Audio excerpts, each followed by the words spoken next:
पहिलं सुसज्ज shopping centre Mahalakshmi Tathastu garments and apparels, ladies and men's garment, wedding cloth उपलब्ध. Mahalakshmi Tathastu garments and apparels, Aditya business centre, Gandhi Chowk, Sawantwadi. Maharashtra व गोवा या दोन्ही राज्यांच्या संयुक्त व महत्वाकांक्षी तिलारी आंतरराज्य पाटबंधारे प्रकल्पाच्या कालव्यांच्या पुनर्जीवनाकरता 330 कोटी रुपयांच्या खर्चात शनिवारी तिलारी आंतरराज्य धरण प्रकल्पाच्या नियंत्रण मंडळाच्या 6व्या बैठकीत मान्यता देण्यात आली आहे.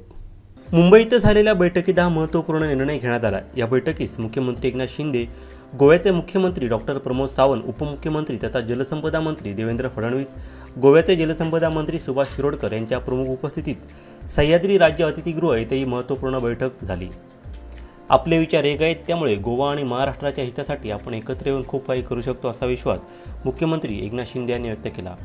उपमुख्यमंत्री देवेंद्र फडणवीस यांनी गोवा महाराष्ट्राचा लहान बंधू आहे, त्यामुळे गोव्याच्या आमच्याकडून ज्या अपेक्षा असतील त्या पूर्ण करण्याचा प्रयत्न करू असं सांगितलं. गोव्याचे मुख्यमंत्री डॉक्टर प्रमोद सावंत म्हणाले की महाराष्ट्र सरकारनं वेळोवेळी खूप चांगलं सहकार्य केलं आहे.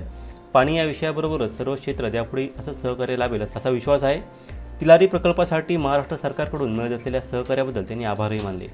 इरिगेशन प्रोजेक्टाचो बोर्ड आहा तेजी 10 वर्सांनी मिटींग मुंबय हांगसर सह्याद्री गेस्ट हाऊसान जाली. गोयचे मुख्यमंत्री प्रमोद सावंत आसा, त्याच बरोबर महाराष्ट्राचे मुख्यमंत्री एकनाथ शिंदेजी, त्यांचे WRD मिनिस्टर आनी डेप्युटी CM फडणवीस जी आसले आनी मिटींग तेंची जाली.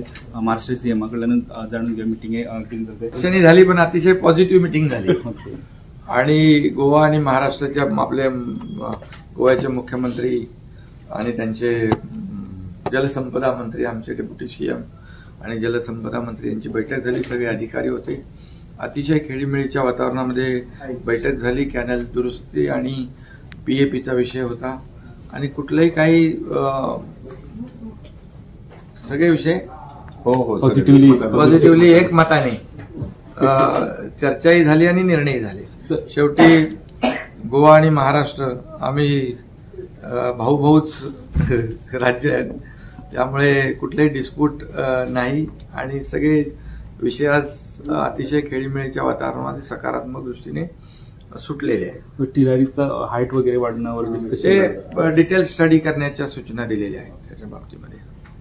ओके, कॉम्पेन्सेशनचा वगैरे प्रश्न तो विषय संपला. कॅनल रिपेअरिंगचा विषय संपला आणि त्याच्यावर पूर्णपणे सकारात्मक चर्चा झाली, सकारात्मक निर्णय. सगळे विषय कधीपासून कॅनल दुरुस्ती काम सुरू होतं? ते आता आमचे अधिकारी आणि गोव्याचे अधिकारी एकत्र बसून ठरवतील. तिलारीत पाणी खूप आहे, पण कॅनल सारखे नसल्यामुळे ते प्रॉब्लेम म्हणजे पाण्याचं वेस्टेज, पाण्याचं वेस्टेज देखील होतं आणि त्यामुळे रिपेअरिंगची आवश्यकता आहे.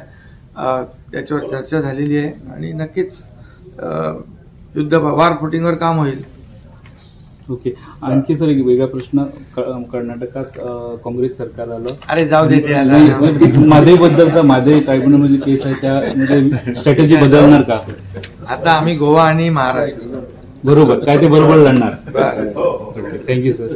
कोकणातल्या ताज्या घडामोडी आणि लाईव्ह अपडेट्ससाठी फॉलो करा कोकणचं नंबर 1 महा चॅनल कोकण 7 लाईव्हचं फेसबुक पेज.